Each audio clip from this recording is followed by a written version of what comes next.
जहाँ महाभारत होगी उसके बारे में कहते हैं कि तेषाम श्रुत्वा प्रतिष्ठानाम नाम कर्मानुकीर्तनात्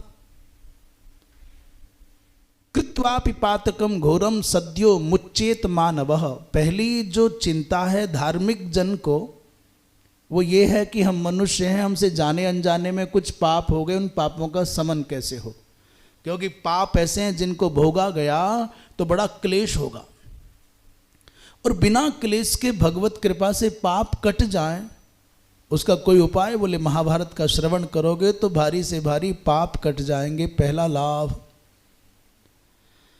दूसरी बात जो कल चर्चा जहां विराम लिया, महाभारत में, महाभारत क्या हरिवंश पुराण के अंतर्गत एक बार महाभारत सुनने की बात नहीं, 2 बार भी नहीं, 3 बार भी नहीं, 4 बार भी नहीं, 10 बार का तो स्पष्ट आदेश है कि व्यक्ति को आवश्यकता पड़ने पर 10 बार तक भी महाभारत सुनना पड़े तो सुनना चाहिए।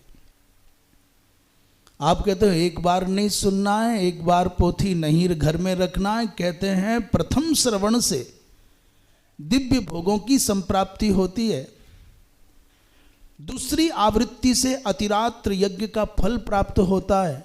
2 बार महाभारत सुन ले, अब कहाँ जाएं सुनने? एक बार महाभारत का सुनने को प्राप्त होना इतना दुर्लभ है, ना तो कोई कहने को तैयार, और दुष्प्रचार के कारण ना ही कोई सुनने को तैयार।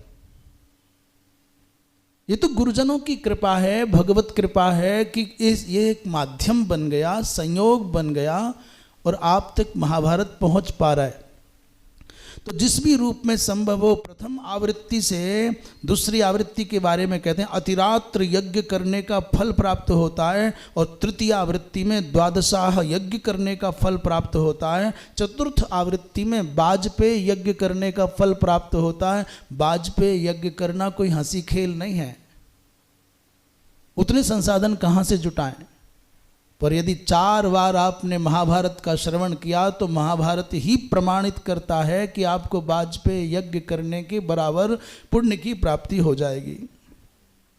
पंचम आवृत्ति में कहते हैं कि चतुर्थ अर्थात वाजपेय यज्ञ की अपेक्षा 2 गुना फल प्राप्त होगा और 10 सहस्र वर्ष तक इंद्रलोक में निवास करने का सौभाग्य प्राप्त होगा।